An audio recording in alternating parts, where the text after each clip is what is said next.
जी हाँ, सबसे पहले देश भर से जुड़े हुए समाचार आपके लिए लेकर आते हैं। राष्ट्रपति रामनाथ कोविंद ने बेंगलुरु में राष्ट्रीय सैन्य स्कूल के प्लेटिनम जयंती समारोह को संबोधित किया। उन्होंने कहा कि राष्ट्रीय सैन्य स्कूल वास्तव में देश की पहचान, विविधता में एकता का प्रतिनिधित्व करता है, जहां सभी राज्यों के कैडेट शिक्षा हासिल कर रहे हैं। उन्होंने सशस्त्र बलों में महिलाओं की बढ़ती संख्या की भी तारीफ की। उपराष्ट्रपति एम वेंकैया नायडू ने आज प्रधानमंत्री संग्रहालय का दौरा किया। उन्होंने कहा कि यह आजादी के बाद देश की सफल लोकतांत्रिक यात्रा और इसकी सामाजिक आर्थिक परिवर्तन का एक व्यापक अनुभव देता है। कल जब वो इस प्रधानमंत्री संग्रहालय का दौरा कर रहे थे तो उन्होंने कहा कि देश के लिए प्रत्येक नागरिक में ये गर्व पैदा करता है। साथ ही भारत की वर्तमान यात्रा पर उन्होंने ऑडियो वीडियो प्रस्तुति को भी देखा।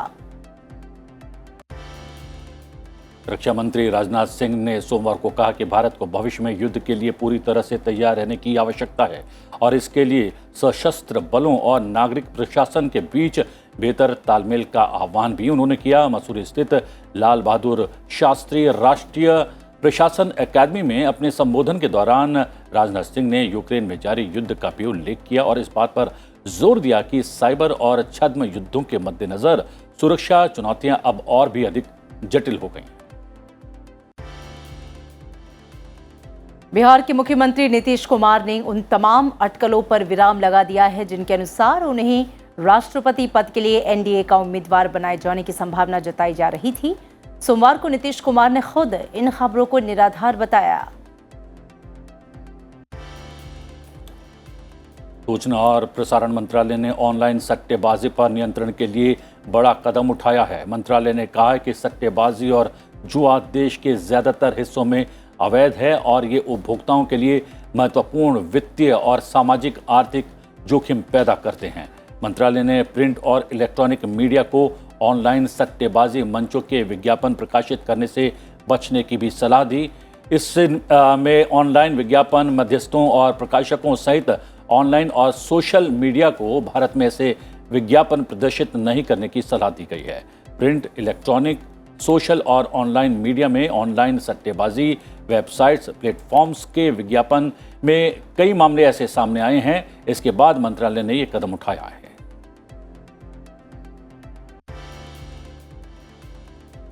नेशनल हेराल्ड मामले में कांग्रेस नेता राहुल गांधी से दिन में करीब 10 घंटे पूछताछ हुई। राहुल से पहले राउंड में 3 घंटे तक ईडी ने सवाल पूछे। इसके बाद लंच ब्रेक के दौरान राहुल सोनिया गांधी से मिलने अस्पताल पहुंचे।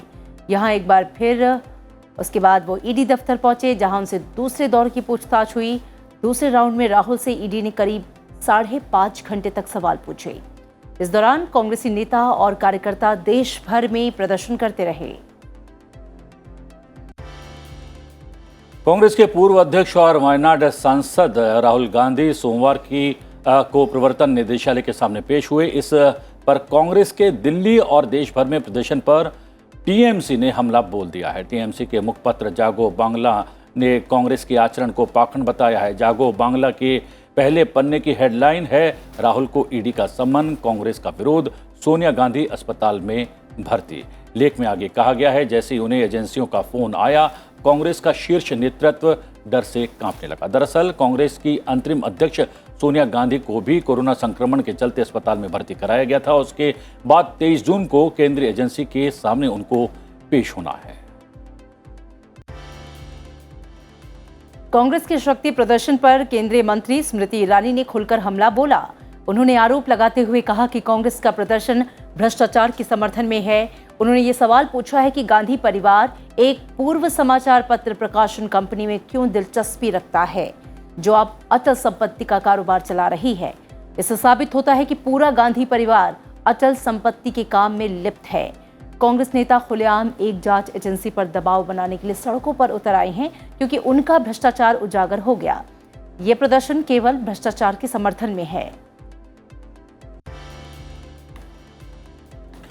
खाने का सामान और वाहन ईंधन सस्ता होने से खुदरा मुद्रास्फीति मई महीने में घटकर 7.04% पर आ गई है। महंगाई को काबू लाने के लिए सरकार के शुल्क दरों में कटौती और भारतीय रिजर्व बैंक के नीतिगत दर रेपो में वृद्धि के कदम से मुद्रास्फीति नीचे आई है। हालांकि मुद्रास्फीति अब भी केंद्रीय बैंक के 6% के संतोषजनक स्तर से ऊपर बनी हुई है। अप्रैल में उपभोक्ता मूल्य सूचकांक आधारित मुद्रास्फीति 7.79% पर थी और पिछले साल मई में खुदरा मुद्रास्फीति 6.3% पर थी। राष्ट्रीय कंपनी कानून अपीलीय न्यायाधिकरण ने सोमवार को अमेजन की याचिका खारिज कर दी, जिसमें सीसीआई के एक आदेश को चुनौती दी गई थी। सीसीआई ने अपने इस आदेश में फ्यूचर कूपन के साथ अमेजन के सौदे की मंजूरी को निलंबित कर दिया था। न्यायमूर्ति एम वेणुगोपाल और अशोक कुमार मिश्रा की 2 सदस्यीय पीठ ने भारतीय प्रतिस्पर्धा आयोग सीसीआई के फैसले को बरकरार रखा और अमेजन को निर्देश दिया कि सोमवार से 45 दिनों के भीतर निष्पक्ष व्यापार नियामक द्वारा ई कॉमर्स कंपनी पर लगाए गए 200 करोड़ रुपए के जुर्माने को जमा करें।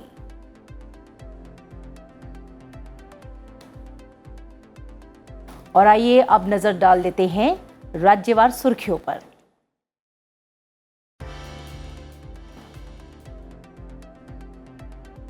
तो आपको बता दें, कलकत्ता हाई कोर्ट ने हिंसा पर आपत्ति जताई है, अपनी नाराजगी जताई है। जिस तरीके की हिंसा पिछले दिनों इलाके में देखने को मिली है, राज्य में जिस तरह की गतिविधियां हुई है, उस पर हाई कोर्ट ने अपनी नाराजगी जताई है और इसे लेकर सवाल भी तलब किया है।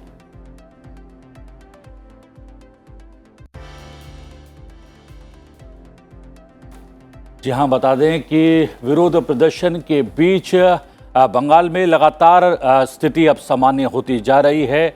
हमने देखा कि विरोध प्रदर्शन हुआ 2 दिन और इस विरोध प्रदर्शन में हिंसा भी सामने आई और विरोध प्रदर्शन करने वाले लगातार जो है हिंसा करते रहे। उन्होंने देसी बमों का इस्तेमाल किया। इसके अलावा रेल की पटरियों पर भी आकर विरोध प्रदर्शन करने वाले तमाम लोगों ने कहीं ना कहीं रेल सेवा को बाधित करने का भी प्रयास लगातार किया। लेकिन अब धीरे धीरे पश्चिम बंगाल में विरोध प्रदर्शन खत्म होते आ रहे हैं और अब स्थिति लगातार सामान्य होती नजर आ रही है।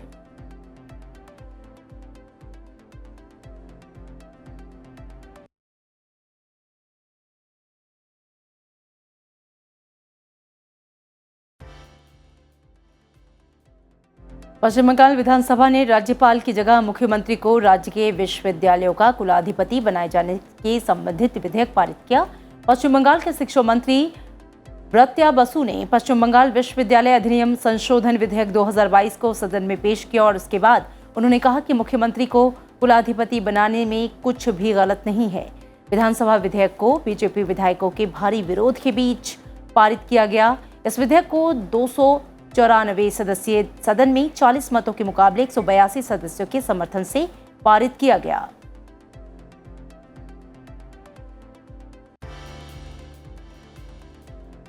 चंपावत विधानसभा सीट पर हुए उपचुनाव में जीत हासिल करने के 10 दिन के बाद मुख्यमंत्री पुष्कर सिंह धामी ने उत्तराखंड विधानसभा के सदस्य के रूप में शपथ ली।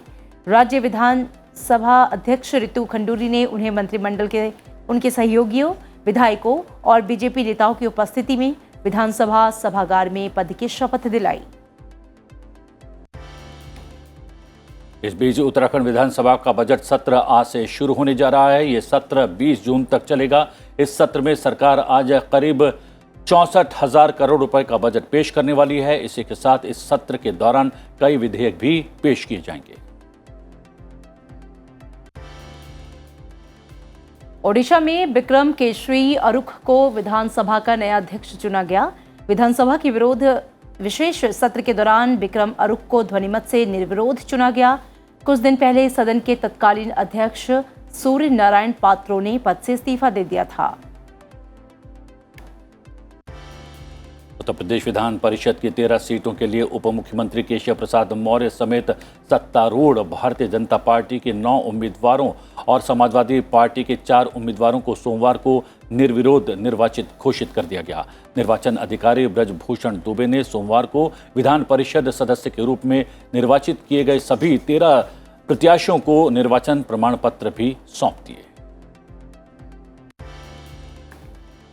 शिवसेना के विधायक सुहास कांदे ने पिछले सप्ताह हुए राज्यसभा चुनाव में उनके वोट को निर्वाचन आयोग द्वारा अमान्य घोषित कर देने के फैसले के खिलाफ सोमवार को बंबई उच्च न्यायालय का रुख किया।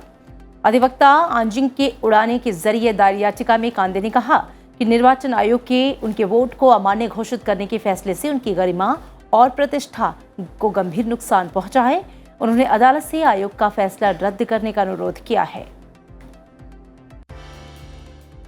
दिल्ली की केजरीवाल सरकार के मंत्री सत्येंद्र जैन को एक बार फिर से बड़ा झटका लगा है। मनी लॉन्ड्रिंग केस में कोर्ट ने उन्हें 14 दिन के लिए न्यायिक हिरासत में भेज दिया है। उन्हें 30 मई को ईडी ने गिरफ्तार किया था। उत्तर प्रदेश पुलिस ने प्रदर्शन के दौरान हुई हिंसा के सिलसिले में अब तक कुल 13 प्राथमिकी दर्ज की है और 325 आरोपियों को गिरफ्तार किया। राज्य के 8 जिलों में शुक्रवार को जुम्मे की नमाज के बाद शर्मा की कथित टिप्पणी के खिलाफ प्रदर्शन किए गए थे।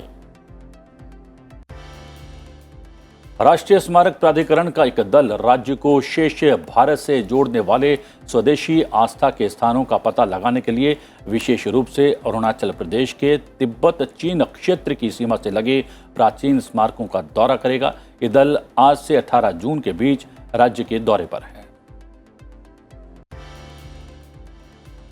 मौसम विभाग के मुताबिक अगले 5 दिनों में असम और मेघालय के अलग अलग हिस्सों में बहुत भारी बारिश होने की आशंका है। साथ ही अरुणाचल प्रदेश, कोंकण और गोवा के अलग अलग हिस्सों में भी बादलों के जमकर बरसने के आसार हैं। वहीं उप हिमालयी पश्चिम बंगाल और सिक्किम, तेलंगाना, तटीय कर्नाटक के अलग अलग हिस्सों में मूसलाधार बारिश होने का अनुमान है। 14 से 17 जून के दौरान नागालैंड, मणिपुर, मिजोरम और त्रिपुरा में भारी बारिश का अनुमान है। और आइए अब नजर डाल लेते हैं अंतर्राष्ट्रीय खबरों पर। भारत और इंडोनेशिया की नौसेनाओं ने अंडमान सागर और मलक्का जलमंडलों मध्य में अपने तेजी से बढ़ते सहयोग को प्रदर्शित करते हुए सोमवार को 12 दिवसीय समन्वित गश्त शुरू किया। अधिकारियों ने बताया है कि अंडमान निकोबार कमान की भारतीय नौसेना इकाइयां 13 से 24 जून तक संयुक्त अभियान में हिस्सा लेंगी। ये कोविड-19 वैश्विक महामारी के बाद दोनों पक्षों के बीच इस तरह का पहला अभ्यास है। कुवैत सरकार ने भारत में की गई विवादित टिप्पणी के विरोध में प्रदर्शन में भाग लेने वाले प्रवासियों को गिरफ्तार करने और उन्हें निष्कासित करने का फैसला किया है। खाड़ी देश के कानूनों में ऐसे प्रदर्शनों की अनुमति नहीं है।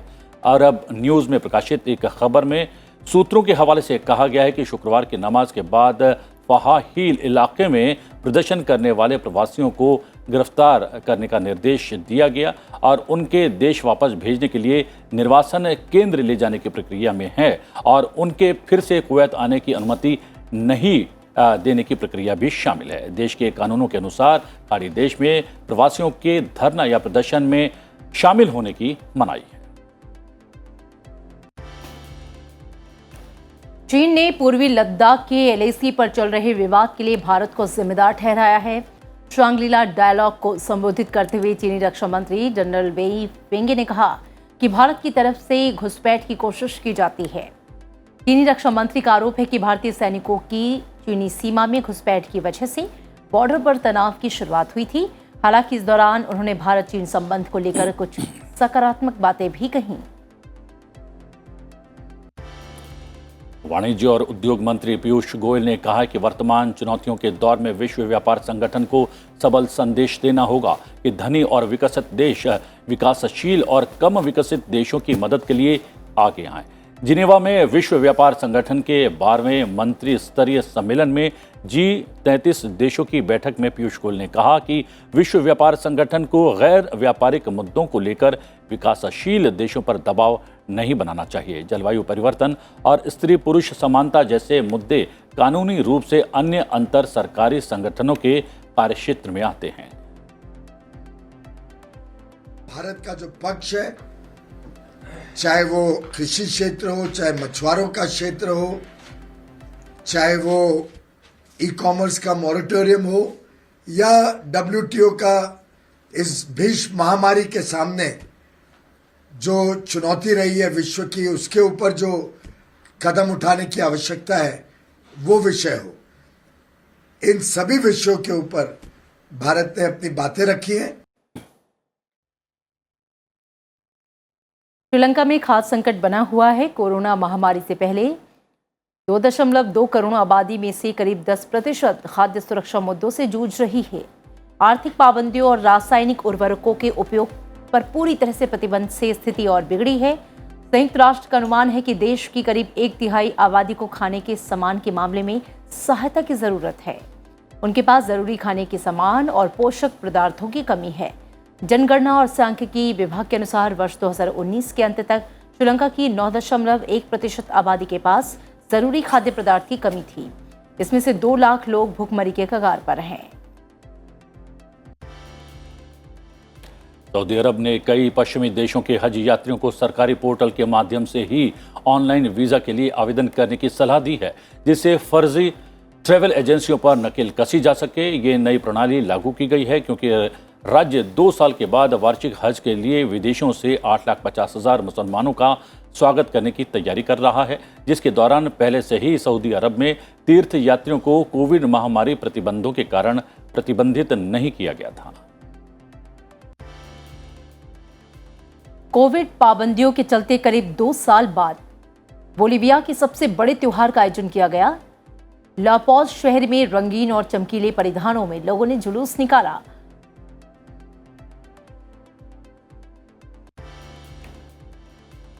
अफगानिस्तान में तालिबान और आतंकी संगठन इस्लामिक स्टेट के बीच तनातनी लगातार बढ़ती जा रही है। काबुल के बाग्रामी इलाके में तालिबान ने ISK के कमांडर को मार गिराया है। उसके एक साथी को भी गिरफ्तार कर लिया गया है। तालिबानी फोर्स ISK के आतंकी ठिकानों को खत्म करने के लिए सर्च ऑपरेशन चला रहा है। तालिबान शासन इसे एक बड़ा खतरा मान रहा है।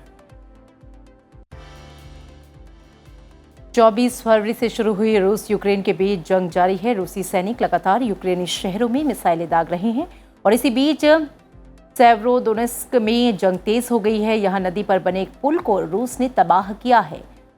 सेवरोडोनेस्क में फंसे लोग बाहर निकलने के लिए इस पुल का इस्तेमाल कर रहे थे। इधर टेरनोपिल इलाके में गवर्नर ने कहा कि रूस ने ब्लैक सी से रॉकेट दागे हैं। यहां रखे हथियार तबाह हो गए। ये हथियार पश्चिमी देशों ने मदद के तौर पर यूक्रेन को दिए थे।